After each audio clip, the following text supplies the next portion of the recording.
तो hello friends, कैसे हैं आप सब लोग। उम्मीद है आप सभी अच्छे से होंगे और स्वागत है आप सभी का हमारे यूट्यूब चैनल रज़ा एग्री पॉइंट में। तो आज की इस वीडियो में हम डिस्कस करेंगे BSc honours agriculture second semester के सॉइल एंड वाटर कंजर्वेशन के top 50 most important MCQ type questions के बारे में, जो आपके आने वाले एग्जाम्स के लिए काफ़ी ज़्यादा इंपॉर्टेंट हैं। क्योंकि अगर आपने ये 50 क्वेश्चन अच्छे से पढ़ लिए तो आपके पासिंग मार्क्स आराम से आ सकते हैं। तो वीडियो को पूरी ज़रूर देखना और अगर वीडियो पसंद आए तो वीडियो को लाइक करना और अपने दोस्तों के साथ शेयर करना और हमारे यूट्यूब चैनल को सब्सक्राइब भी ज़रूर करना। तो चलते हैं हम लोग अपने क्वेश्चंस की तरफ। इसमें हमारा पहला क्वेश्चन है कि मृदा प्रदान क्या है। मृदा प्रदान क्या है? जल, हवा आदि द्वारा मिट्टी का हटना मृदा प्रदान कहलाता है। इसका ऑप्शन होगा बी सही। और हमारा नेक्स्ट क्वेश्चन है स्प्लैश अप्रदान किससे होता है? हवा, नदी, वर्षा बूंदे या बर्फ? तो इसका हमारा आंसर सही होगा सी, वर्षा की बूंदों से। और हमारा तीसरा क्वेश्चन है सीट अप्रदान में क्या होता है?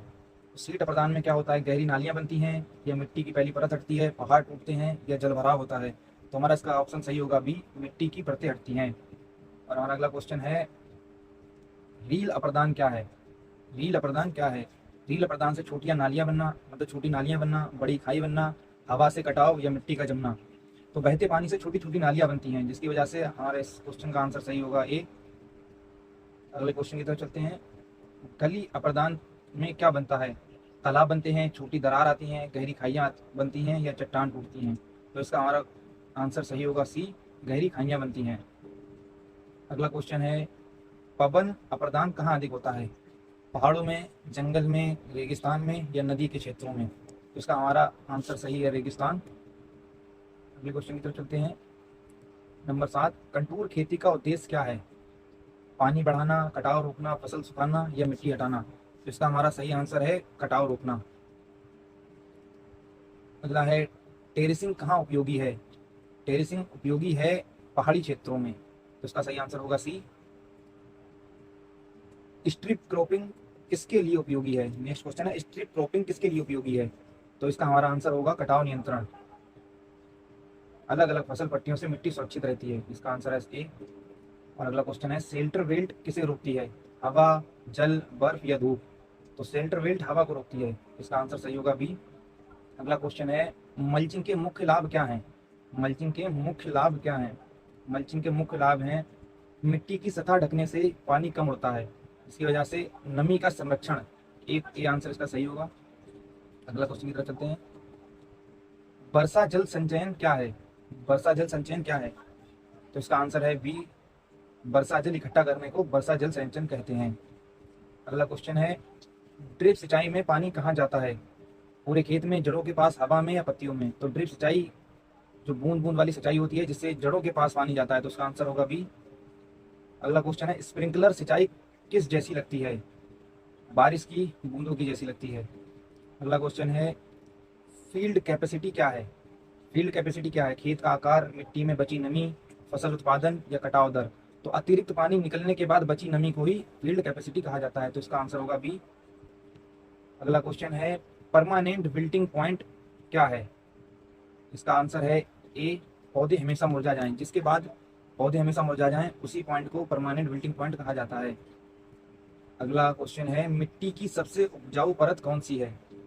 मिट्टी की सबसे उपजाऊ परत होती है टॉप सॉइल, इसमें सबसे ज्यादा जैविक पदार्थ पाए जाते हैं।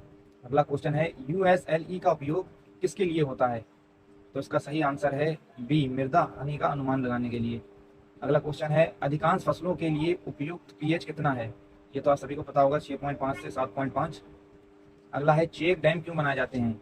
चेक डैम बनाए जाते हैं पानी को रोकने के लिए। अगला क्वेश्चन है मिट्टी संरक्षण का सबसे सस्ता तरीका कौन सा है? तो सबसे सस्ता तरीका है वनीकरण, पेड़ों को लगाओ और मिट्टी सुरक्षित करो। अगला क्वेश्चन है वनस्पति आवरण का मुख्य लाभ क्या है? वनस्पति आवरण का मुख्य लाभ है मिट्टी कटाव को रोकना, ये इसका आंसर सही हो जाएगा। अगला क्वेश्चन है सबसे अधिक जल बचाने वाली सिंचाई पद्धति कौन सी है?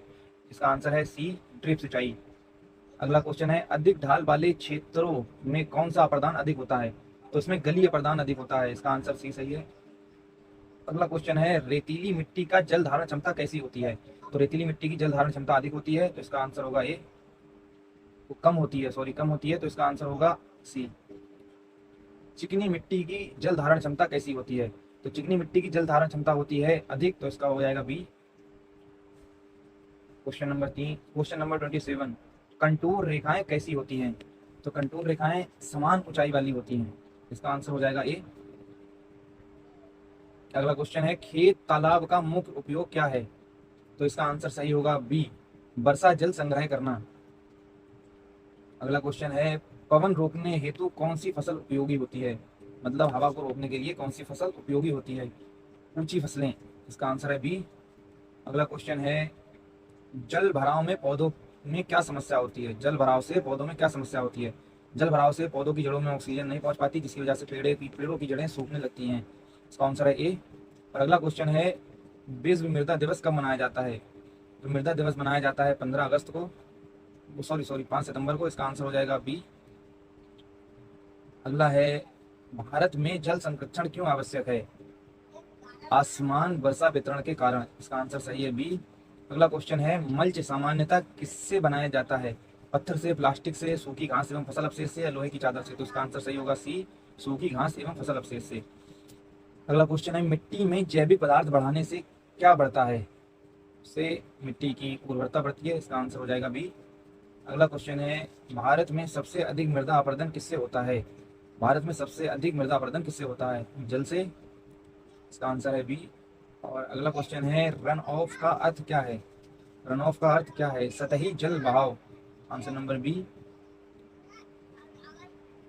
और अगला क्वेश्चन है इन्फिल्ट्रेशन क्या है? इन्फिल्ट्रेशन क्या है? तो पानी का मिट्टी में प्रवेश ही इन्फिल्ट्रेशन कहलाता है, तो इसका आंसर हो जाएगा बी। अगला क्वेश्चन है वाटर शेड किसे कहते हैं? वाटर शेड जल ग्रहण क्षेत्र को वाटर शेड कहा जाता है। अगला क्वेश्चन है सॉइल कंजर्वेशन का मुख्य उद्देश्य क्या है? ऑप्शन नंबर 20 का सही हो जाएगा, उपजाऊ मिट्टी बचाना। अगला क्वेश्चन है सबसे गंभीर मृदा अपरदन कौन सा है? तो सबसे गंभीर मृदा अपरदन होता है गलीय अपरदन, जिसमें बहुत ज्यादा मृदा क्षतिग्रस्त हो जाती है। अगला क्वेश्चन है मिट्टी का पीएच 7 होने का अर्थ क्या है? अम्लीय मिट्टी, क्षारीय मिट्टी, उदासीन मिट्टी या लवणीय मिट्टी? तो इसका आंसर सही होगा सी, उदासीन मिट्टी। अगला क्वेश्चन है अत्यधिक सिंचाई से कौन सी समस्या उत्पन्न होती है? अत्यधिक सिंचाई से जल भराव की समस्या उत्पन्न होती है, आंसर नंबर 20 का सही होगा। अगला क्वेश्चन है रेतीले क्षेत्रों में कौन सा अपरदन अधिक होता है? रेतीले क्षेत्रों में कौन सा अपरदन अधिक होता है? तो इसका आंसर नंबर सही होगा सी। अगला क्वेश्चन है कंजर्वेशन टिलेज का अर्थ क्या है? कंजर्वेशन टिलेज का अर्थ क्या है? कंजर्वेशन टिलेज का अर्थ है कम जुताई, कम जुताई को ही कंजर्वेशन टिलेज कहा जाता है।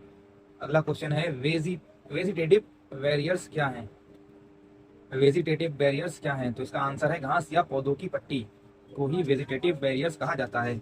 अगला क्वेश्चन है रेनफेड एग्रीकल्चर किस पर निर्भर करती है?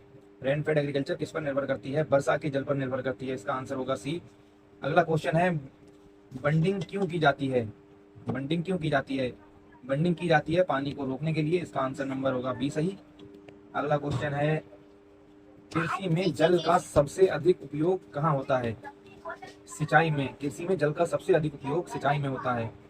और हमारा सेकंड लास्ट क्वेश्चन है सोइल टेक्सचर किससे निर्धारित होती है? मिट्टी के रंग से, मिट्टी के कणों के आकार से, मिट्टी की गंध से या तापमान से? तो इसका आंसर नंबर बी सही होगा, मिट्टी के कणों के आकार से। अगला क्वेश्चन है जो कि लास्ट क्वेश्चन है मृदा संरक्षण का मुख्य लाभ क्या है? मृदा संरक्षण का मुख्य लाभ है फसल उत्पादन बढ़ना। मृदा संरक्षण से फसल का उत्पादन बढ़ता है। और अगर आपको ये वीडियो अच्छी लगी हो तो हमारे चैनल को सब्सक्राइब कर इस वीडियो को लाइक करें। और अगर आपको ये पीडीएफ चाहिए तो आप हमारे टेलीग्राम चैनल से उठा सकते हैं, जिसकी लिंक हम यहाँ पर डिस्क्रिप्शन बॉक्स में डाल देंगे। धन्यवाद।